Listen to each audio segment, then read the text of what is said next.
Irmãos, nós estamos debaixo aí de um entendimento do Senhor,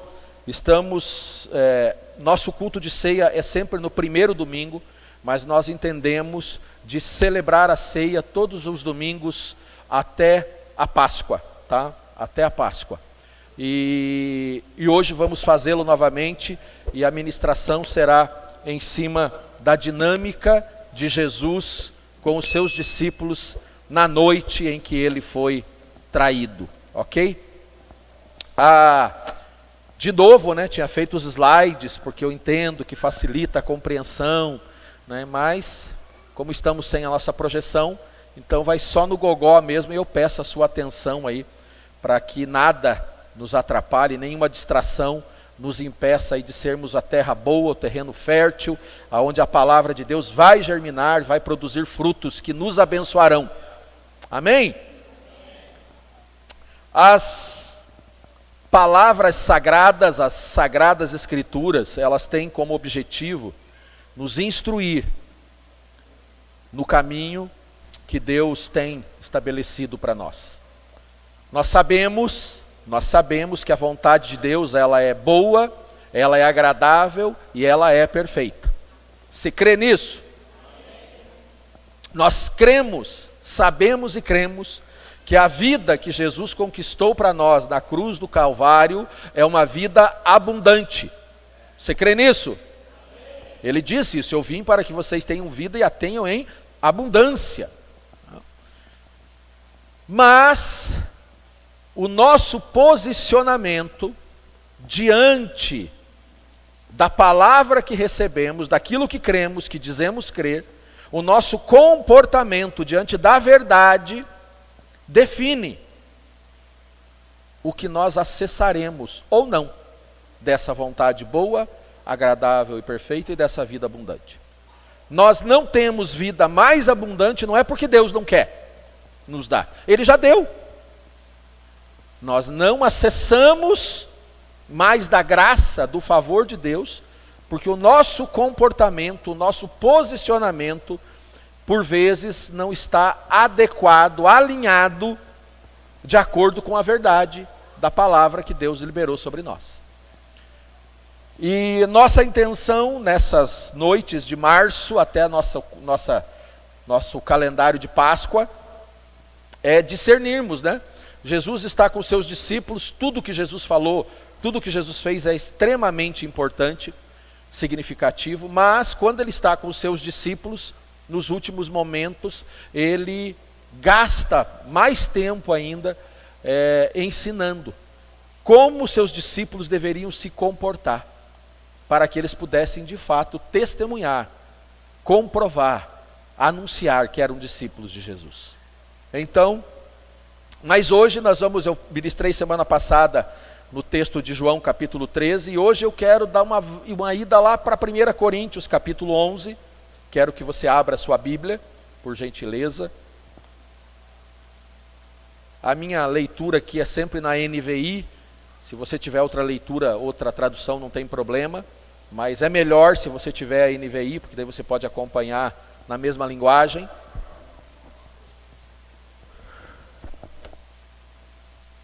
Primeira Coríntios capítulo 11, a partir do versículo 17. 1 Coríntios 11, versículo 17. Entretanto, nisto que lhes vou dizer, eu não os elogio, pois as reuniões de vocês mais fazem mal do que bem. Em primeiro lugar, ouço que, quando vocês se reúnem como igreja, há divisões entre vocês. E até certo ponto eu creio. Pois é necessário que haja divergências entre vocês, para que sejam conhecidos quais dentre vocês são aprovados. Quando vocês se reúnem, não é para comer a ceia do Senhor, porque cada um come a sua própria ceia sem esperar pelos outros. Assim, enquanto um fica com fome, outro se embriaga. Será que vocês não têm casa onde comer e beber? Ou desprezam a igreja de Deus e humilham os que nada têm. Que lhes direi? Eu os elogiarei por isso? Certamente que não. Pois recebi do Senhor o que também lhes entreguei. Que o Senhor Jesus, na noite em que foi traído, tomou o pão e, tendo dado graças, partiu, dizendo: isto é o meu corpo, que é dado em favor de vocês. Façam isso em memória de mim. Da mesma forma, depois da ceia, ele tomou o cálice e disse: este cálice é a nova aliança no meu sangue. Façam isso sempre que o beberem em memória de mim. Porque sempre que comerem deste pão e beberem deste cálice, vocês anunciam a morte do Senhor até que ele venha. Portanto, todo aquele que comer o pão ou beber o cálice do Senhor indignamente, será culpado de pecar contra o corpo e o sangue do Senhor. Examine-se o homem a si mesmo, e então coma do pão e beba do cálice, pois quem come e bebe sem discernir o corpo do Senhor, come e bebe para a sua própria condenação. Por isso há entre vocês muitos fracos e doentes, e vários que já dormiram. Mas, se nós nos examinássemos a nós mesmos, não receberíamos juízo. Quando, porém, somos julgados pelo Senhor, estamos sendo disciplinados para que não sejamos condenados com o mundo. Portanto, meus irmãos, quando vocês se reunirem para comer, esperem uns pelos outros. Se alguém estiver com fome, coma em casa, para que, quando vocês se reunirem, isso não resulte em condenação. Quanto ao mais, quando eu for, lhes darei as instruções pessoalmente. Pai, mais uma vez nós oramos, declarando que estamos totalmente sujeitos ao governo do Teu Espírito. E te damos liberdade, Espírito Santo de Deus, para governar sobre a nossa mente, renovar o nosso pensamento, imprimir em nós a mente de Cristo, abrir os olhos do nosso entendimento e nos trazer sabedoria e revelação, Espírito. Estamos sujeitos ao Senhor, Espírito, e dando liberdade para que o Senhor governe sobre a nossa alma, para que nenhuma ansiedade, inquietação, incômodo, preocupação nos distraia e nos impeça de sermos a terra boa onde a sua semente vai produzir e germinar frutos, que nos edifiquem e tragam honra e glória, louvor ao Teu nome. Amém. Uma informação bem importante. Nós lemos, e eu vou ficar passeando nos próximos domingos em João, vou voltar lá em João 13, 14, 15, 16, 17, vou falar lá do texto de Lucas, de Marcos, de Mateus, que tratam desse momento da ceia. Como eu disse a vocês a semana passada, Mateus fez 11 versículos do sentar à mesa e do levantar para ir para o Getsêmani. Deram 11 versículos registrados por Mateus, 10 por Marcos, 25 por Lucas e 155 registrados por João. Mas, uma informação bem importante. Essa carta de Paulo aos Coríntios, esse texto que nós lemos, ele foi escrito para a igreja antes de Mateus, Marcos, Lucas e João escreverem o texto da ceia. Paulo escreveu a sua carta antes, e olha só que coisa tremenda Paulo diz: pois o que eu recebi do Senhor. Paulo era um dos 12? Não, por isso você precisa fazer o I9 para saber dessas coisas, tá? E vai ter aí panorama bíblico do Novo Testamento, do Antigo Testamento, no I9, você vai aprender essas coisinhas lá, tá? Paulo não esteve entre os 12, Paulo veio depois, muitos anos depois, ele veio se tornar um discípulo. Mas ele diz algo tremendo, ele diz assim: pois o que eu mesmo recebi do Senhor. Preste atenção, ele não estava na noite em que Jesus foi traído. Ele não estava naquela ceia, mas antes de Marcos escrever, antes de João escrever, antes de Lucas escrever, porque não estava escrito ainda, Paulo escreve tudo o que aconteceu naquela noite. Sabe por quê? Sabe como é que isso é possível? O próprio Senhor Jesus apareceu a Paulo e disse a Paulo o que tinha acontecido naquela noite. Olha que coisa tremenda! Olha o texto que nós estamos lendo. Olha a riqueza desse texto. Esse texto Paulo recebeu diretamente do Senhor. Jesus disse a Paulo tudo o que tinha acontecido naquela noite, na última noite antes da sua prisão, morte, crucificação e morte. Então, olha diante do que nós estamos nessa noite. E a importância que devemos dar à ceia. Nesse texto, nós percebemos Paulo falando de elogio e repreensão. Ele diz, lá no versículo 2 de 1 Coríntios 11, nós não lemos, depois você pode consultar aí, anote, depois você pode ir lá e dar uma consultada. No versículo 2, Paulo diz assim: eu os elogio, por se lembrarem de mim em tudo, e por se apegarem às tradições, exatamente como eu as transmiti a vocês. Paulo no versículo 2 diz assim: irmãos, vocês, igreja, vocês são dignos de elogio, eu elogio vocês, porque eu sei que vocês estão se empenhando em colocar em prática aquilo que eu ensinei a vocês. Mas, no versículo 17, ele diz: eu não os elogio. Pelo contrário, ele repreende. Ele chama atenção. Então nós temos no mesmo capítulo, e lembre-se de novo, importante, nós temos a Bíblia separada em capítulos, versículos, mas elas não foram escritas, essa parte, por exemplo, não foi escrita por Paulo em capítulos e versículos. É uma carta.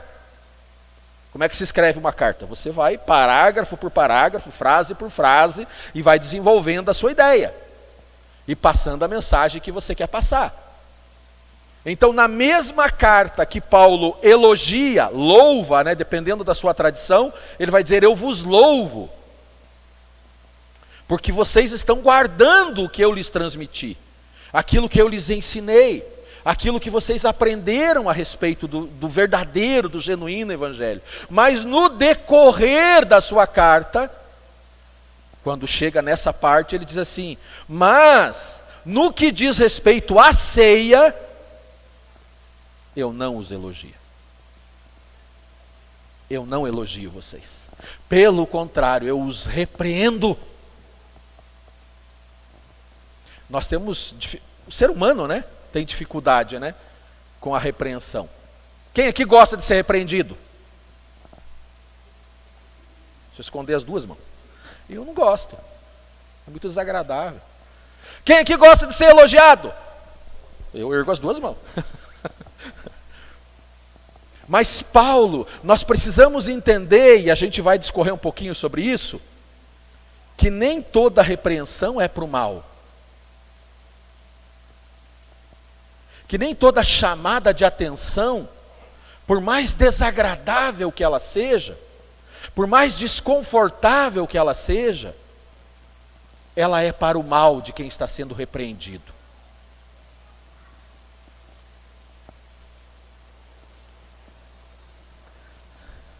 Hoje à tarde, nossa neta estava lá em casa, né? E aí agora ela está mais serelepa ainda, né? Daí ela fica... Quando ela vai lá no meu quarto, né, no nosso quarto, a nossa cama é aquela grandona, ela fica correndo em cima da cama, né? Corre de um lado para o outro. Vai cair, né? No sofá a mesma coisa, ela vai no sofá e ela fica correndo de um lado para o outro do sofá. E hoje ela levou um tombo do sofá. E foi repreendida. Além da queda, ainda foi repreendida, né? mas a repreensão é para o mal. Poxa, eu já não estou bem, eu já levei um tombo e ainda vou me chamar a atenção. Nós crentes, nós temos isso, né? Eu chego aqui no culto esperando um culto abençoado, avivado, e ainda vou ser repreendido. Agradável? Não. Confortável? Muito menos. Necessário? Sim. Sim. A igreja de Corinto, ela estava tão distante do propósito de ser igreja, que quando eles se reuniam, diz o texto, aquela reunião era melhor que nem acontecesse, porque fazia mais mal do que bem. Já parou para pensar nisso? Uma reunião que faz mais mal do que bem?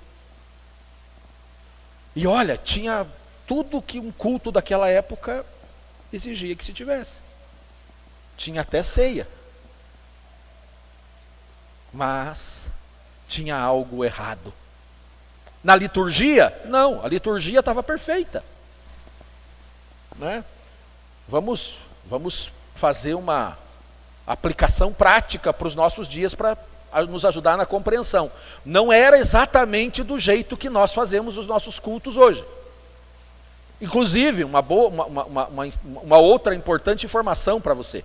Os cultos antes de nós sermos igreja não eram do nosso jeito. E os cultos depois de nós sermos igreja aqui também não serão do nosso jeito. Então, qual é o jeito certo, querido? É o que Paulo está falando. O fato de ter uma liturgia perfeita não significa que às vezes o culto está certo. Fazendo uma aplicação para os nossos dias, então eles tinham louvor, eles tinham oração, eles tinham um momento de tirar oferta, eles tinham um momento de pregar a palavra, eles tinham um momento, a liturgia estava perfeita. Mas Paulo está dizendo, tem coisa errada no meio de vocês, e essa reunião está pior do que se não existisse. Evidente, você já sabe, né? Você já conhece, eu acredito que você já conhece um pouquinho da história dos Coríntios. Se não conhece, faça o I9 que você vai aprender um pouquinho. Eles, como igreja, eles enfrentavam um problema sério de imoralidade sexual. Em determinado trecho, Paulo vai falar que o genro estava com a sogra, que a madrasta estava com o enteado, e estava uma bagunça o negócio. Estava bagunçado. Então eles estavam enfrentando um sério problema de imoralidade interna. E perceba, querido, o problema não é a imoralidade lá fora. Lá fora, o carnaval é imoral mesmo, querido.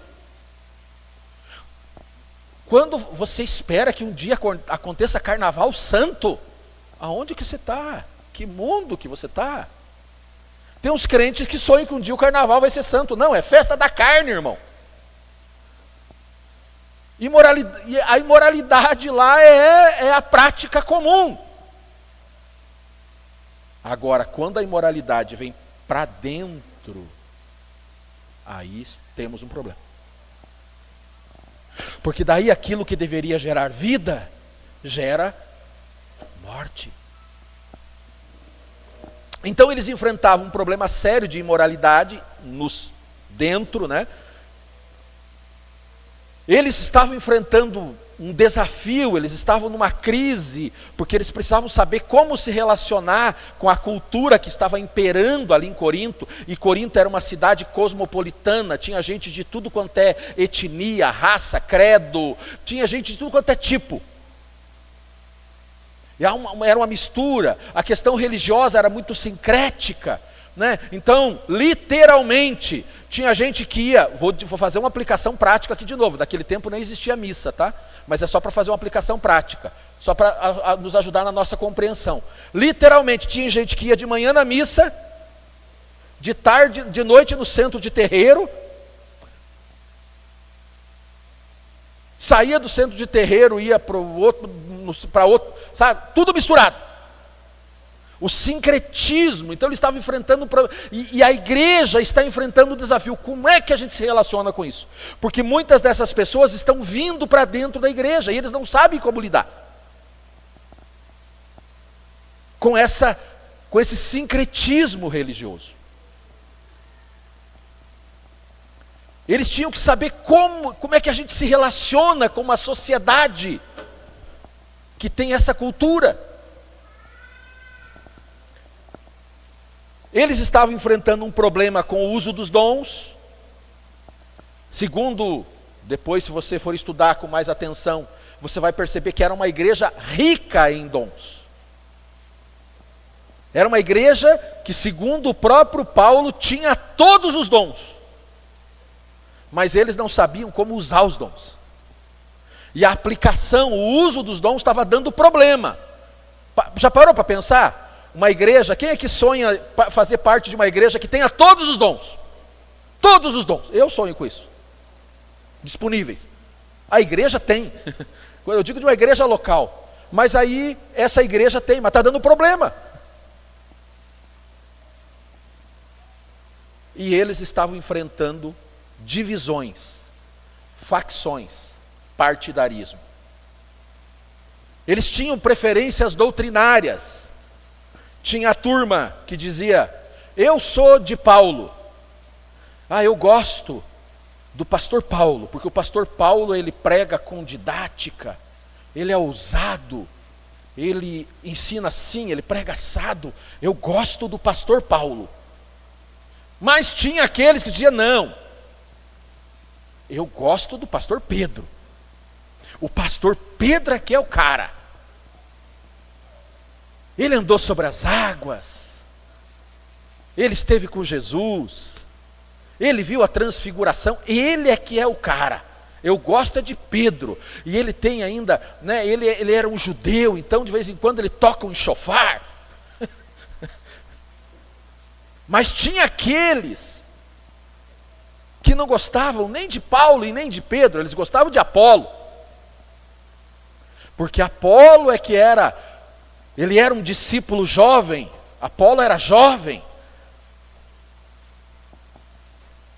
Ele não era nem da turma de Paulo e nem da turma de Pedro, então ele era jovem, ele tinha ousadia. Então eu sou de Apolo. Os caras que gostam do revolucionário, do diferente. E aí tinham os espiritual, que dizia assim: que mané Paulo, que mané Pedro, que mané Apolo. Eu sou de Cristo, aqui o nível é outro, rapaz. O nível aqui é mais alto. Eu sou de Cristo. Eu não preciso de homem.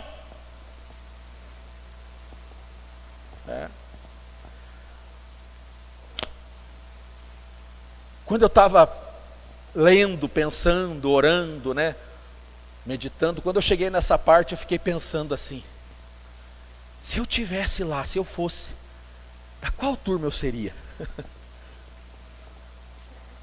Qual turma eu seria? Eu acho que eu seria de Pedro. Eu me identifico muito com Pedro. Eu acho. Não tenho bem certeza, né? Mas eu acho que eu seria da turma do Pedro, né? Vamos fazer logo esse negócio aí, né? Eu fiquei pensando, né? Entre os crentes carnais de Corinto, onde eu estaria? No qual grupinho eu ia participar? A questão, querido, é que eles estavam perdendo a natureza do que é ser igreja. Igreja não é ser de Paulo, de Pedro, de Apolo ou de Cristo. Igreja é ser uma família de irmãos em Cristo, homens e mulheres amados, redimidos, perdoados, vocacionados a celebrar e amar uns aos outros. Isso é ser igreja. Isso é ser igreja. Quando nós entendemos que somos em Cristo, irmãos, perdoados, redimidos, e que temos a vocação, a nossa vocação, como foi a ministração, o final da ministração passada, é amar. Amar uns aos outros, como Cristo nos amou. Esse é o nosso chamado. Pastor, eu não sei qual é o meu chamado. Ame. E você estará cumprindo o seu chamado. Mas qual é a expressão ministerial desse amor? Aí é uma outra coisa. Aí você pode ser dança, louvor, missionário pé na estrada, missionário urbano, você pode ser diácono, obreiro, pregador, trabalhar ministrando as crianças. Isso é uma outra coisa. Porque o chamado da igreja, a vocação da igreja, é para amar, como foi amado. E se nós entendermos isso, façamos nós o que façamos dentro do corpo. Sirvamos nós como viermos a servir. Seja qual for a nossa função dentro do corpo. Então nós estaremos sendo igreja e glorificando a Deus. Se entendermos isso.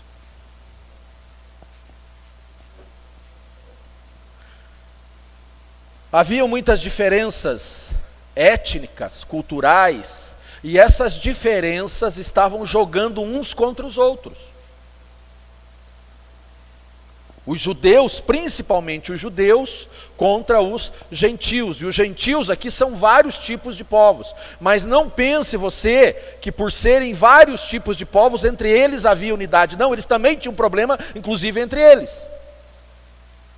Entre os próprios gentios. E essas preferências pessoais estavam promovendo facção no ambiente da igreja. E isso estava minando, destruindo ou impedindo a manifestação do ser igreja. Eu tenho conversado com vários amigos, né? E às vezes tem um aí com quem tem um abençoado aí que de vez em quando a gente vai almoçar junto e a gente fica falando sobre igreja. E é bom almoçar com ele porque ele sempre paga.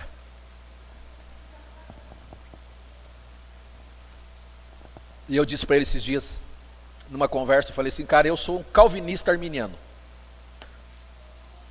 Ele falou, por quê, pastor? Eu falei assim, eu sou um calvinista arminiano. Você é mais armínio ou você é calvino? Eu digo, eu sou um calvinista arminiano. Por quê? Porque eu gosto da maneira como o Calvino organizou a fé, né, as regras de fé. Eu gosto muito. Mas eu sou arminiano, porque eu luto todo dia para manter minha salvação. Eu já sei que ela está garantida, mas eu preciso lutar para mantê-la. Então, nesse aspecto, eu sou arminiano. É a minha maneira de ser. Então, eu sou um calvinista arminiano. Porque eu gosto da doutrina de Calvino. Gosto muito. E concordo com ela. Porém, particularmente, eu digo, não posso perder minha salvação. Não quero perder. Eu preciso manter a minha coroa até aquele dia.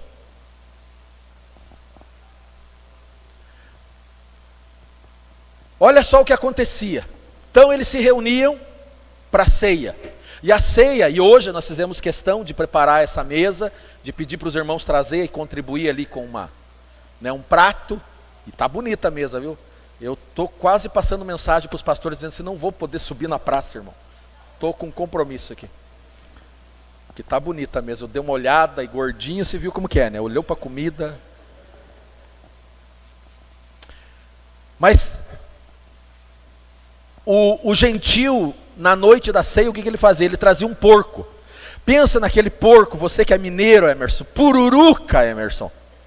Né? Aquele leitãozinho, preparadinho, bem assado. E aí ele trazia para a ceia. Só que o judeu não come porco. E aí, como é que faz? Isso não é de Deus, rapaz, você está louco que eu vou comer esse negócio? E isso estava gerando atrito sério entre eles. E no contexto aqui de 1 Coríntios, no capítulo 10, tem uma discussão muito séria sobre comer. Que tipo de comida se pode comer ou não se pode comer? Quando fala das carnes sacrificadas aos ídolos. Os mais ricos, eles não estavam compartilhando com os mais pobres. Aqueles que tinham uma posição social um pouquinho melhor, não estavam dando a devida atenção aos que tinham menos. E querido, tinha gente aqui que não comia o que os ricos comiam durante a semana. E no dia da ceia era a oportunidade que o irmão tinha para comer algo diferente. Só que o rico comia tudo antes do outro irmão chegar. Deixa eu dizer uma coisa para você, igreja que trata pessoas, que classifica pessoas pela condição, pela posição social, já deixou de ser igreja há muito tempo. Igreja que um pobre mesmo, financeiramente falando, não se sente à vontade porque não tem uma roupa adequada para participar da celebração, essa igreja está perdendo a essência do que é ser igreja.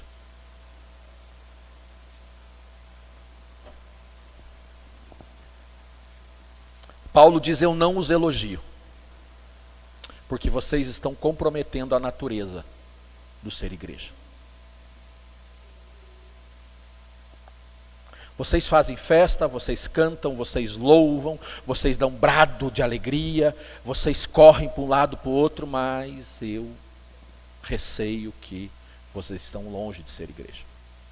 Vocês têm templos bonitos, vocês têm uma liturgia perfeita, vocês defendem essa é a teologia correta, mas eu receio que vocês estejam perdendo a natureza do que é ser igreja.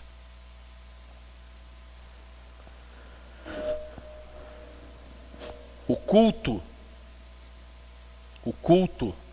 e de novo vou fazer uma aplicação aqui para nós. Não significa que era exatamente assim, é só para nos ajudar na compreensão.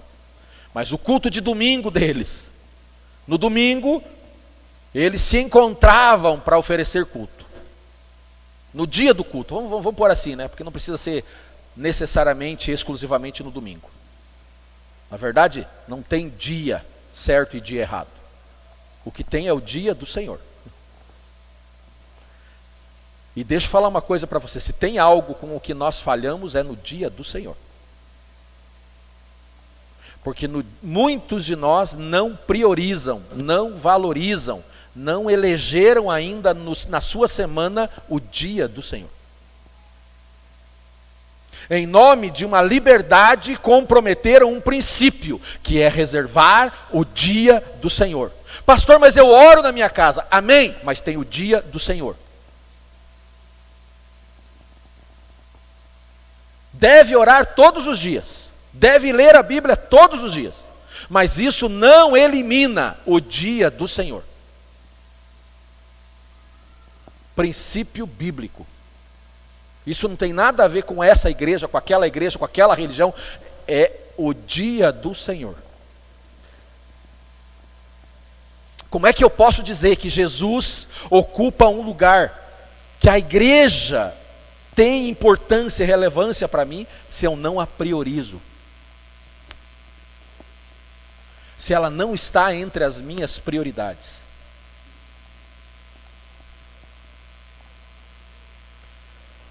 Durante a semana, queridos, e nós aprendemos isso aqui, domingo que vem o pastor Edson vai estar conosco, e nós aprendemos com o pastor Edson, ele fazia, né, nos cultos dele, ele volta e meia ele fazia isso, né? Nós somos igreja que se ajunta para cultuar, e se espalha para servir, ajunta para fortalecer, espalha para testemunhar.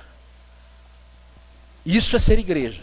Então a gente se encontra no domingo, para celebrar, para agradecer. A gente se encontra aqui, você veio da sua casa, eu vim da minha, eu tive um dia, como eu falei, meu filho, nora, neta estavam lá em casa, almoçamos juntos, comemos uma banda de tambaqui, que estava uma delícia, que a minha esposa preparou. Pensa na mulher prendada, eu sou abençoado. E então viemos para cá, eu não sei de onde você veio. Provavelmente, talvez alguém também tenha comido peixe, talvez tenha comido uma costela, uma picanha. Ou talvez só tinha ovo de novo. Já que a picanha ainda não chegou, nas entrelinhas você está entendendo o que eu estou dizendo? Não sei, talvez não tinha nem carne. Amém. Mas tinha comida, né? Talvez você almoçou numa festa familiar, tinha muita gente, talvez estava só você, porque a família saiu, e você veio para cá. Você veio da sua realidade, assim como eu, e agora a gente se encontra aqui, e estávamos fazendo isso até alguns minutos atrás, oferecendo a Ele o nosso culto de louvor, de gratidão, de reconhecimento que Ele tem sido bom conosco. Isso é oferecer culto. Viemos no domingo, nos encontramos para oferecer a Ele o nosso culto, para agradecer, para celebrar, para testemunharmos aqui uns aos outros o quanto Ele tem sido bom conosco. E aí, quando a gente sai daqui durante a nossa semana, nós vamos servi-lo e testemunhar de uma outra maneira. Então, a gente vai lá para a sociedade, para o trabalho, para a escola, para a faculdade, enfim, para o escritório, para a fábrica, e nós vamos lá para testemunhar aos de fora.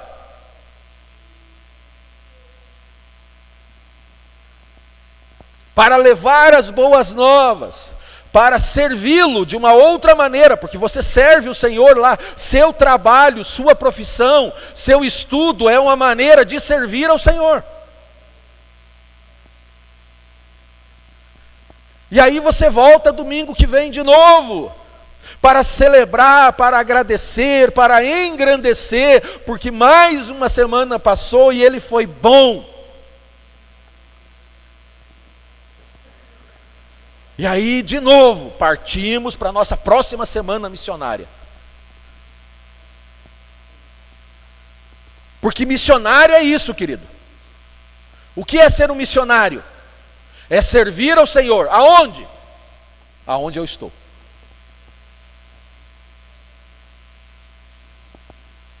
A nossa vocação é glorificá-lo. Alguns Deus vai levar para o outro lado do oceano. Outros Deus vai levar para o outro lado da rua. A turma do CAD é assim, né? A turma do CAD, a semana missionária deles, eles só cruzam a rua aqui, ó, para viver a semana missionária deles. E depois a gente serve, testemunha, glorifica a Deus, dentro da nossa casa, no nosso ambiente familiar, no nosso ambiente profissional, no nosso ambiente acadêmico.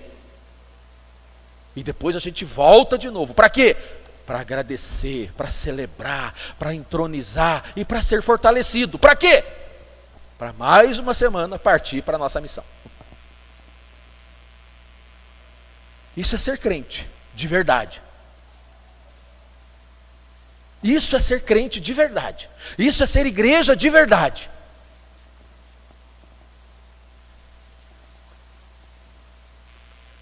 Perceba que o ensino de Paulo aqui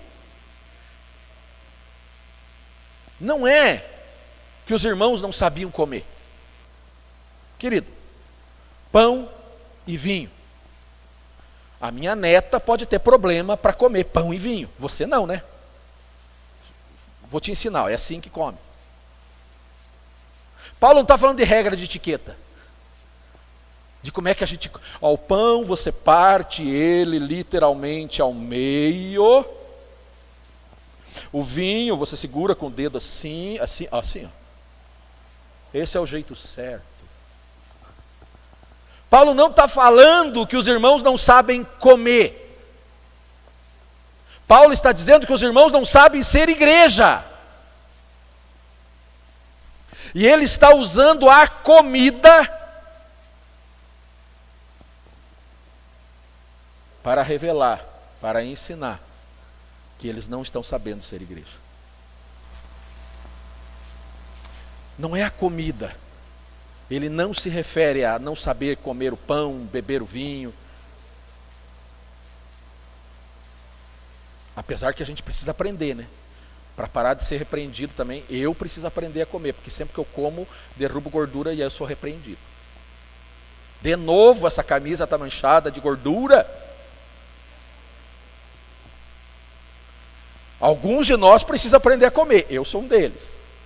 No meio de uma gordice, se lambuza tudo. Mas não é disso que Paulo está falando. Ele está falando do propósito da reunião. A essência da reunião, que é a comunhão dos salvos, dos perdoados, dos escolhidos, dos redimidos. É a comunhão, é o ajuntamento dos missionários que durante a semana serviram o Senhor lá e agora vem testemunhar aqui dentro, glorificá-lo, louvá-lo, entronizá-lo. É disso que ele está falando.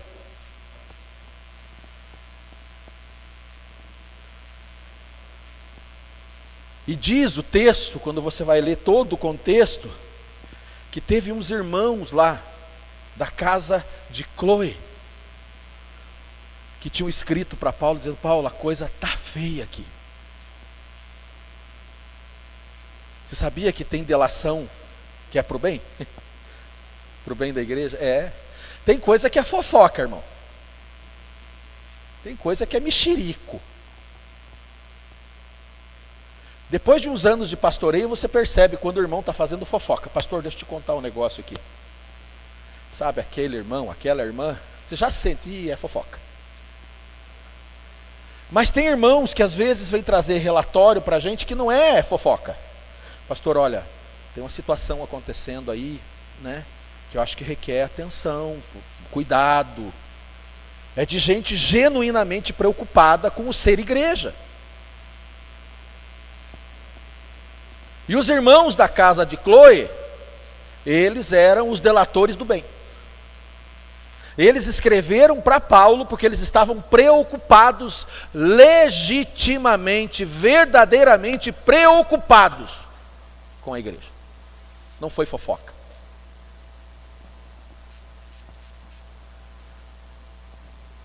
E aí, quando Paulo recebe essa informação, no texto que nós lemos, ele diz: pois eu fiquei sabendo disso. E eu soube que há divisão entre vocês. Só que Paulo é crente. Paulo é crente de verdade. E quando chega para ele, da parte da casa de Cloé, a casa de Cloé era uma célula, viu, irmão? Era um grupo pequeno, era um grupo de comunhão que se reunia na casa de Cloé. Nós também precisamos ser igreja de casa em casa. Para aqueles que abandonaram o ministério das células, dos grupos de comunhão, dos grupos pequenos, retorne, irmão.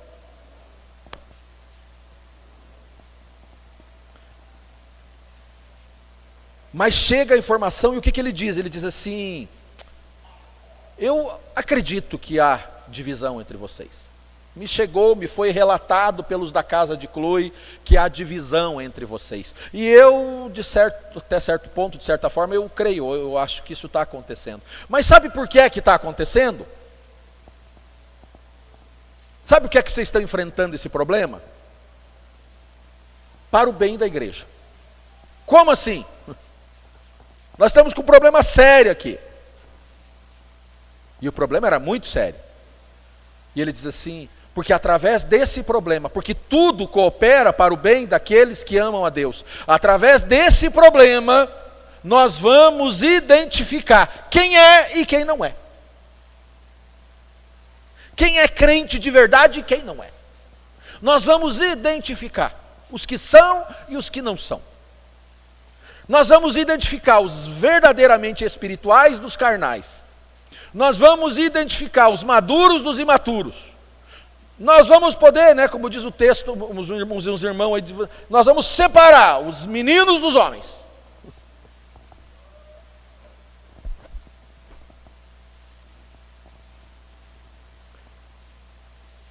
Deus, Ele é especialista em usar até circunstâncias contrárias e indesejadas para o bem da igreja. E é isso que Paulo está ensinando. Mas a questão é que esses partidos, eles militavam em causa própria. A guerra social, doutrinária, ideológica está trazendo um problema sério. E por mais que isso tenha o seu lado positivo e vai cooperar para o crescimento da igreja, e deixa eu dizer uma coisa para você, querido, a igreja não está fora de controle.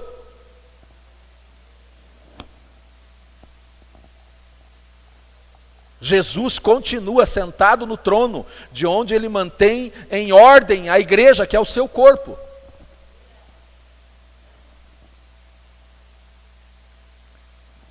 E por isso Paulo diz, nós vamos identificar os maduros. E quem são os maduros? São aqueles que não tomam partido. Não são aqueles que dizem eu sou de Cristo. Não, são aqueles que não tomam partido. Que não cedem ao mexerico, à fofoca, à intriga. Deixa eu dizer uma coisa para você, irmão. Tem gente que é muito agradável nas relações.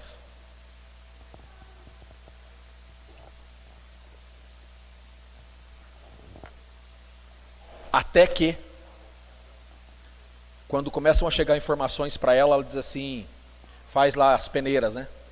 O que você vai me falar do fulano edifica? É verdade? Vai contribuir no quê? Aí já começa a ser desagradável.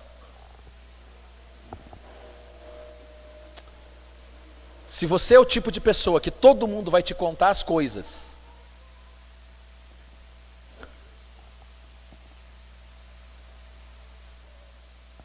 mas essa pessoa não sai de lá ensinada, então tem alguma coisa errada. Isso não tem nada a ver com maturidade. Nossa, fulano é tão maduro, eu posso contar as coisas para ele. Tá, e qual é a direção que ele dá?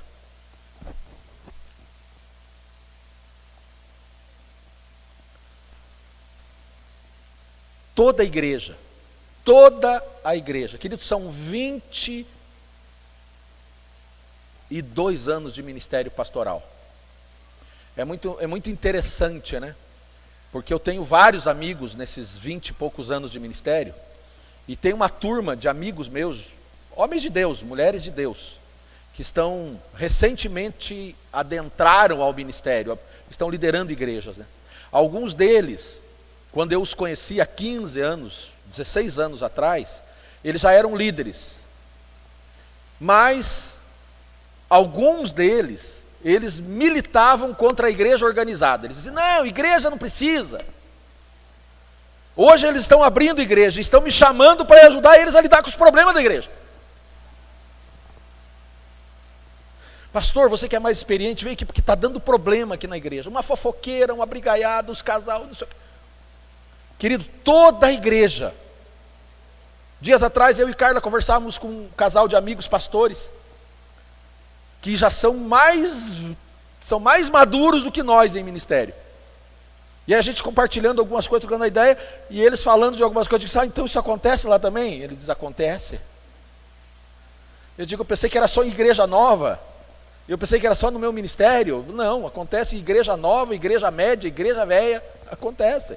Na verdade acontece desde que o mundo é mundo e de que Jesus veio à terra, porque se teve um problema entre os discípulos de Jesus foi a imaturidade. Em toda a igreja nós vamos encontrar gente madura, gente imatura, nós vamos encontrar adultos espirituais e meninos espirituais. Toda a igreja, irmão.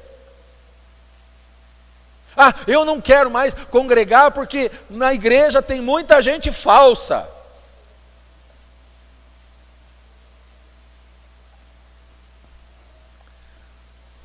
Eu não gosto mais, eu saí da estrutura porque tem muito hipócrita. Menos um.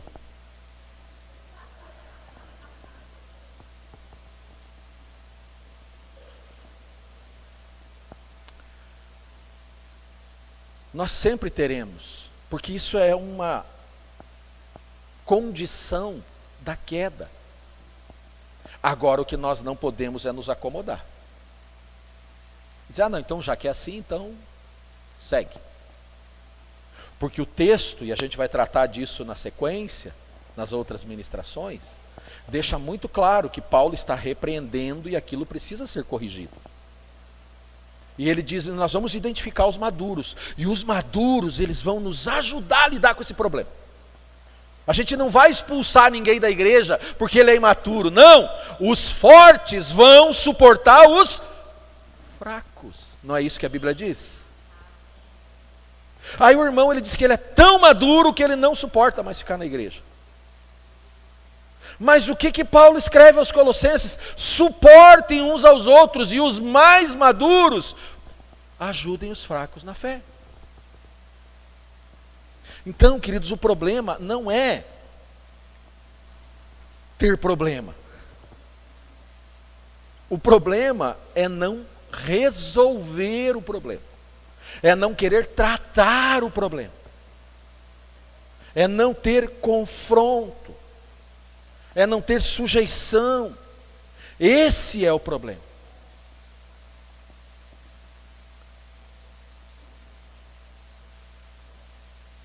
Nós temos pessoas, e a igreja ela é assim, dos mais diferentes estilos de vida, opiniões, escolhas. E isso não deve ser um problema. Opiniões diferentes devem ser respeitadas. Mas o que nós não podemos é mudar, é comprometer a essência e a natureza da igreja por conta das nossas preferências.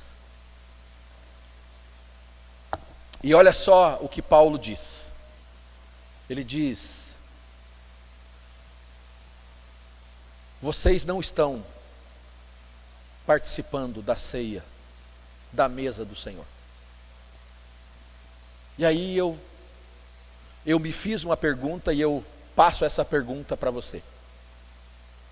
Se não era da mesa do Senhor que eles estavam participando, de quem eles estavam participando? De quem era essa mesa?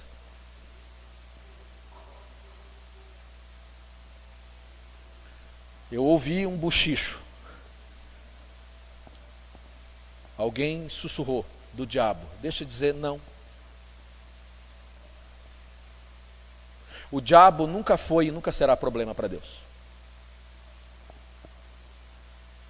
O diabo nunca foi e nunca será problema para Deus.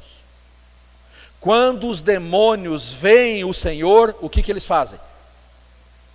Como é que era a reação de um demônio quando Jesus chegava?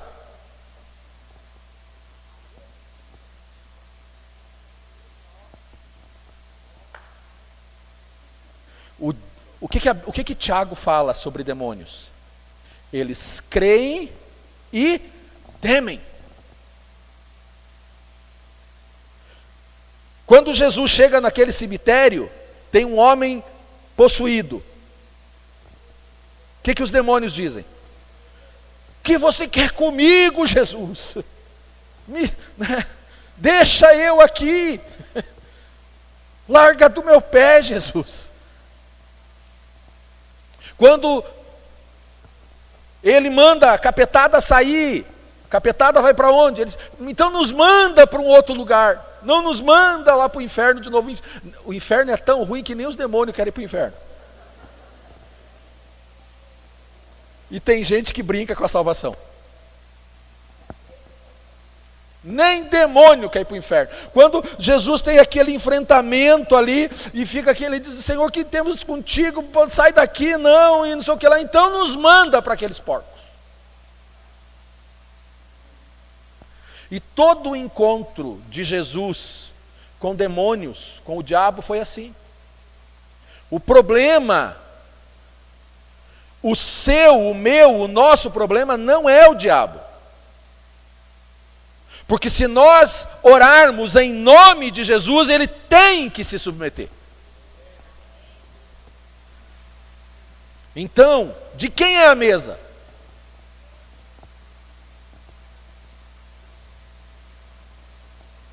Eles não estavam cultuando ao Senhor. A quem eles estavam então cultuando? Querido, deixa eu dizer uma coisa para você. Ninguém em sã consciência, a não ser aqueles... Aí o cara ele é meio débil, né? Literalmente débil. Que para adorar Satã, o cara ele tem um problema. Realmente tem problema. Então, salvo essas exceções, de que alguém diz assim, eu sou satanista. Não, você é bobo. Você não sabe nem do que está falando. Mas... tirando essas exceções, ninguém em sã consciência diria eu vou adorar o diabo. Ah, eu vou servir o diabo.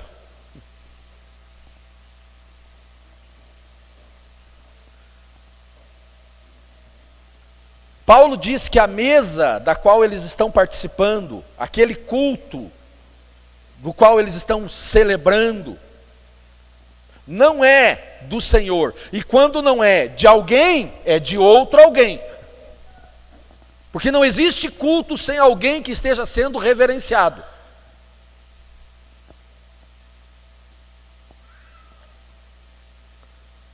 Ele fala, o texto diz, cada um come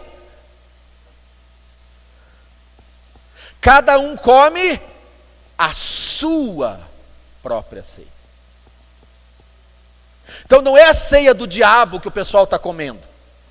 De novo, ele vai falar das carnes sacrificadas no capítulo anterior. Lá ele dá uma pincelada na questão de carnes sacrificadas a ídolos. Aqui não tem nada a ver com ídolo, não tem nada a ver com demônio, não.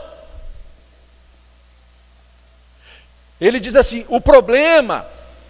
os cultos de vocês, as reuniões de vocês estão perdendo a essência do que é ser igreja, porque vocês pararam de fazer culto para Deus, vocês estão fazendo cultos para vocês. Se o culto não é do seu jeito, você vai embora. Se a palavra não está do seu agrado, você não volta mais. Se o louvor não foi do jeito que você esperava, você reclama. Então, esse culto não é para mim, é para você.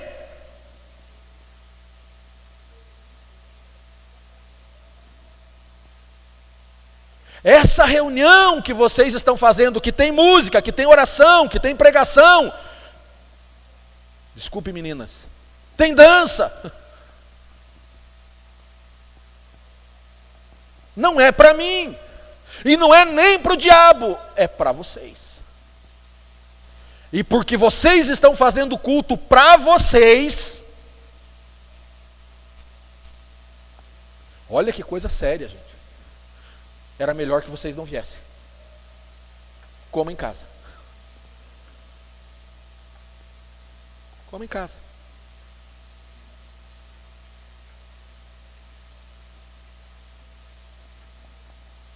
Cada um come a sua própria ceia.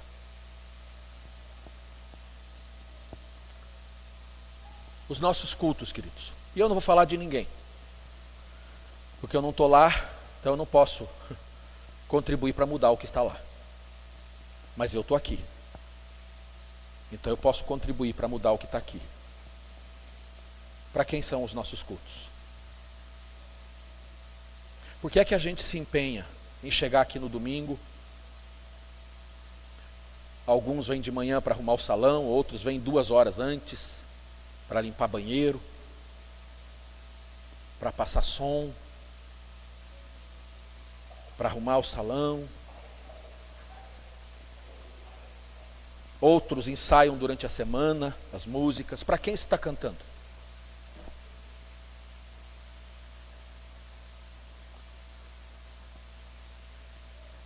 O Emerson disse aqui, Deus não está atrás de música. Deixa eu dizer uma coisa para você que é músico. Tem música de muito melhor qualidade no céu.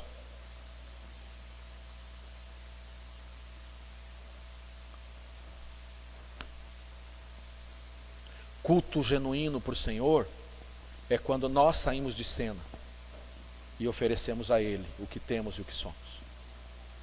Então a reunião não é feita para nós. A reunião não é feita para me agradar. Ela é feita para Ele. E aí, seja qual for a estrutura, seja qual for a liturgia, seja qual for a teologia, quando é feita para Ele, então Ele aceita. Então Ele aceita. E aí, esse culto gera vida, salvação, libertação, cura, e não morte, condenação. Nós nos reunimos para a glória de Deus. Nós nos reunimos para a edificação do corpo.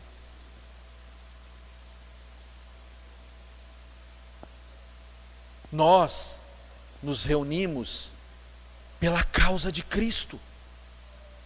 Não é pela nossa causa. É por Cristo. É para a glória dele.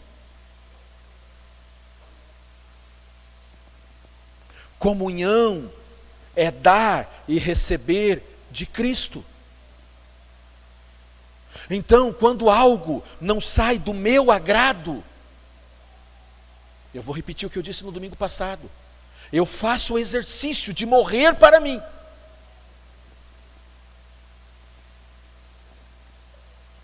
Para viver para Ele. Então, se o Edson não me agrada na dinâmica do ser igreja, eu não vou exigir dele que me agrade. Eu vou orar para que ele agrade a Deus.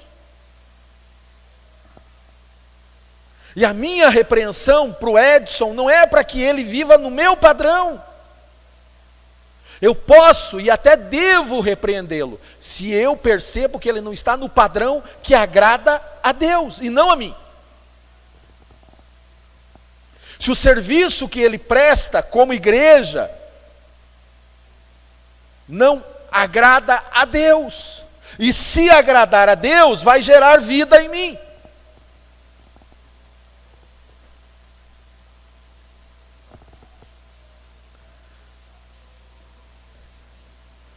Lá atrás, e eu já vou finalizar, de verdade. Não vou fazer que nem o pastor Luciano, tá? No capítulo 10, ele fala: vocês não bebem, ou não podem beber o cálice do Senhor e o cálice dos demônios. Vocês não podem participar da mesa do Senhor e da mesa dos demônios. No capítulo 10, versículo 24, ele diz assim: ninguém deve buscar o seu próprio bem, mas sim os dos outros. Então ele diz que aquela reunião era para o demônio, não é quando a pessoa dizia, demônio eu te dou. Ela era do demônio quando a pessoa dizia, é para mim.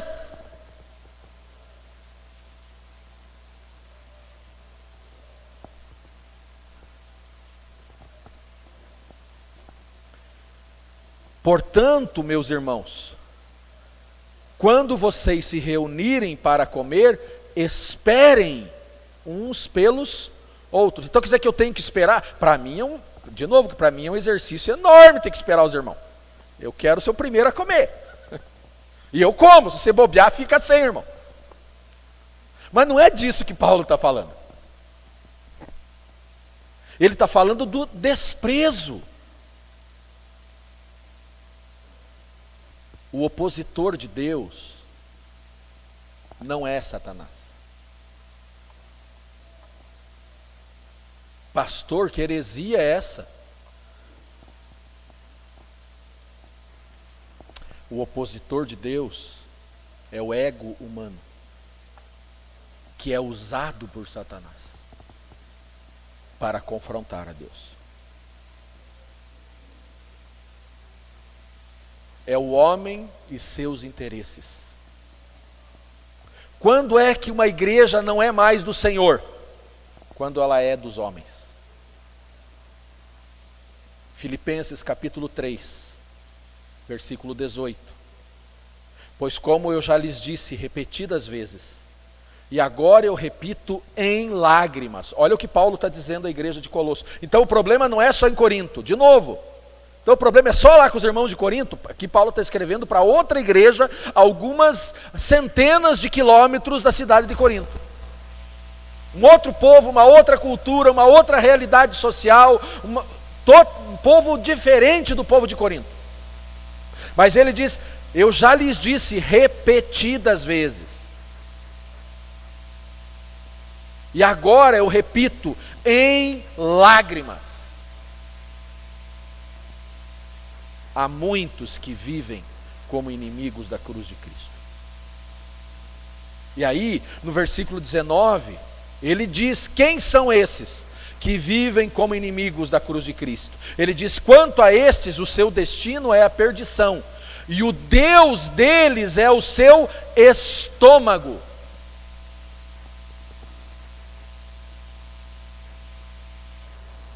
Eles têm orgulho do que é vergonhoso. E eles só pensam nas coisas terrenas. Tem uma pregação que eu faço via de regra quando eu vou ministrar a primeira vez nas igrejas, que é a igreja desfez as malas. O título da mensagem é essa. Porque uma boa parte da igreja só pensa na terra, esqueceu a perspectiva do céu. Desfez as malas. Não vale mais a pena esperar, eu quero é viver aqui. E você sabe, eu prego disso aqui, eu acredito, o que Deus tem para nós é vida e vida em abundância. Mas eu não estou falando de positivismo, de ganância. Eu estou falando de bênção. Não estou falando de coisas terrenas. Eu estou falando de viver o céu na terra. Quanto mais culto aos homens, pior fica.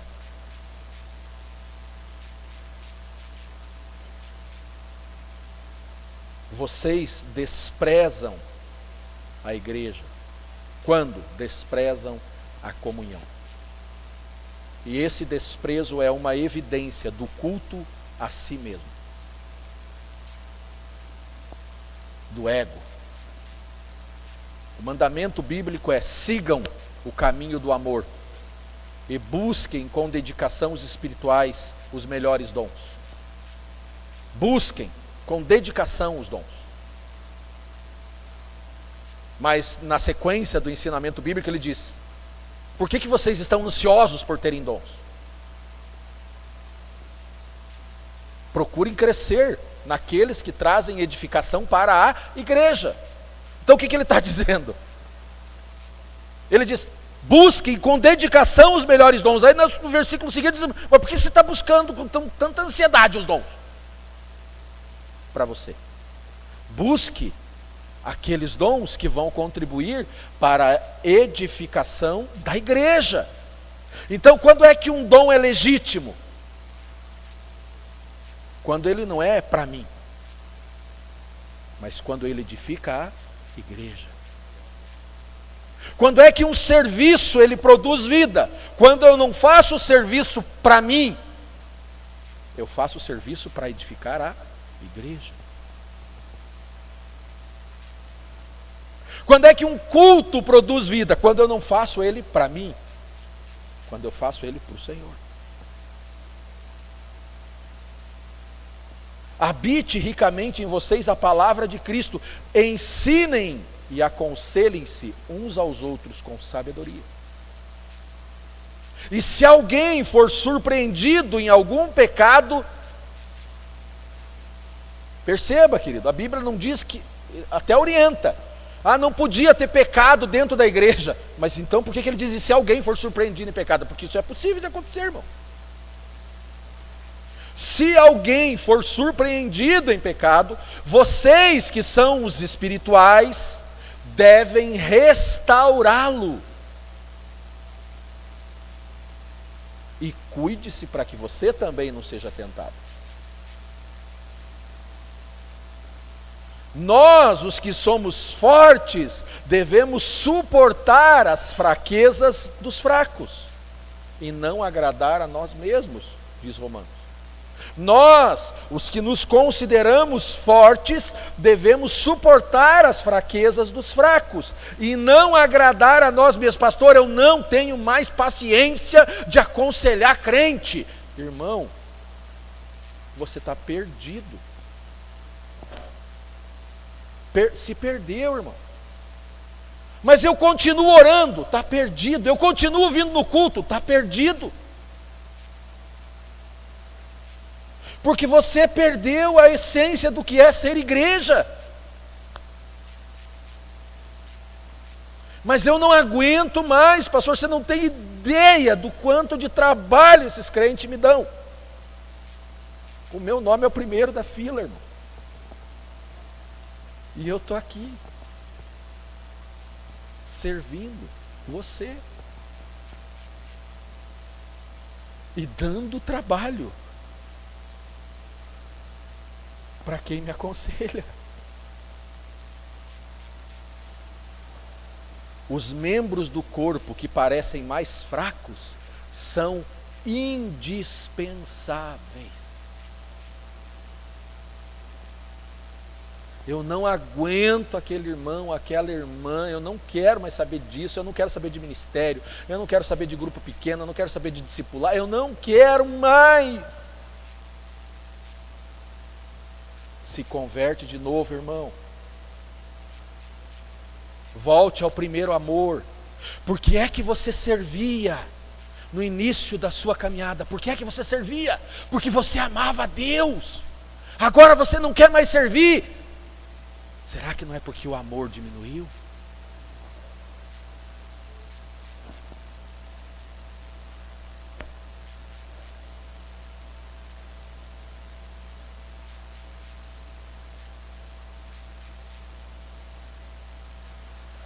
Por isso há entre vocês fracos, doentes e vários que já dormiram. Nós entendemos esse ano, eu estava falando com o pastor Emerson, a gente tomou um café essa semana, não sei qual é a resposta dele, espero que seja a bênção, né, irmão? Depois que vier a resposta eu compartilho com vocês. Nós entendemos de fato valorizar e investir em tempos de oração aqui na igreja. Lourdes e Dalina estão nos ajudando bastante nisso, são mulheres de oração.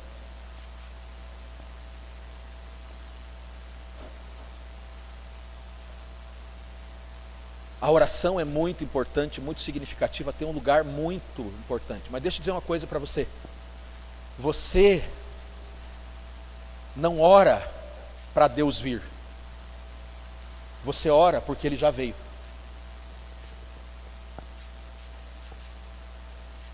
A oração não é para Deus vir. Sabe quem é que... Aquele irmão diz, eu estou tão desanimado, e a gente diz assim, né? Então ore, irmão, para melhorar. Mas o irmão que está bem, ele nem precisa que você mande ele orar. Por quê? Porque Deus está presente. Então você ora porque Deus já veio. Então, pastor, se eu não estou bem, eu não devo orar. Não, não é isso. Não, deve orar. Porque num desses momentos de oração, algo acontece, uma chave vira. Uma porção especial da graça é renovada. Mas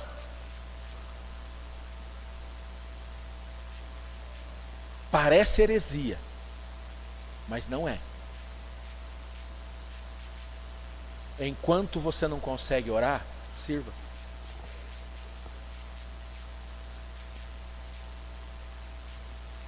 Como é que estavam os discípulos na última noite da ceia? Qual era a situação dos discípulos? O que ia acontecer com eles, irmão, depois daquela reunião abençoada?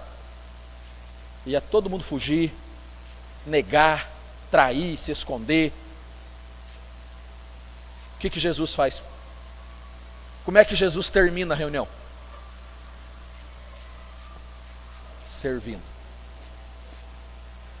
E quando Jesus serve, pega a toalha, cinge-se da toalha, pega a bacia, ele quebra os caras no meio. Depois vem o momento da oração. A solução para avivar a igreja é valorizar a comunhão e a santidade.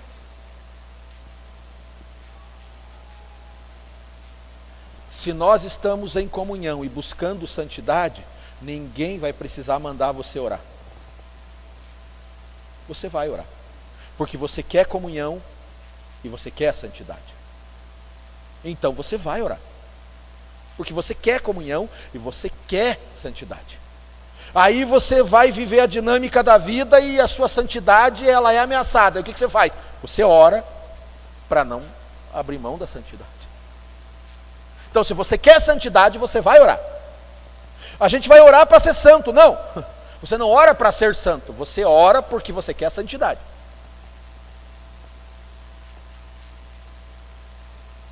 Aí você quer viver em comunhão, mas é um desafio viver em comunhão. Porque nós somos provados na nossa comunhão. Eu estou dizendo que eu te amo, amanhã você vai me colocar à prova. Não tenho dúvida disso. Cadê o teu amor por mim, pastor? Eu estou dizendo que te amo, você vai me ligar de madrugada para eu atender um BO. Eu vou dizer assim, de madrugada, irmão.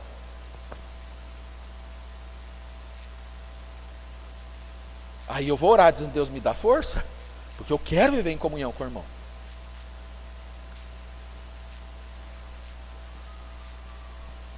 A comunhão com Deus e com os irmãos me ajuda a crescer em oração e em santidade. Vamos orar? Lembre-se, essa palavra não começou hoje e não vai terminar hoje. Pastor, não vai ter um fim? Vai. Vai. Domingo que vem tem o próximo capítulo.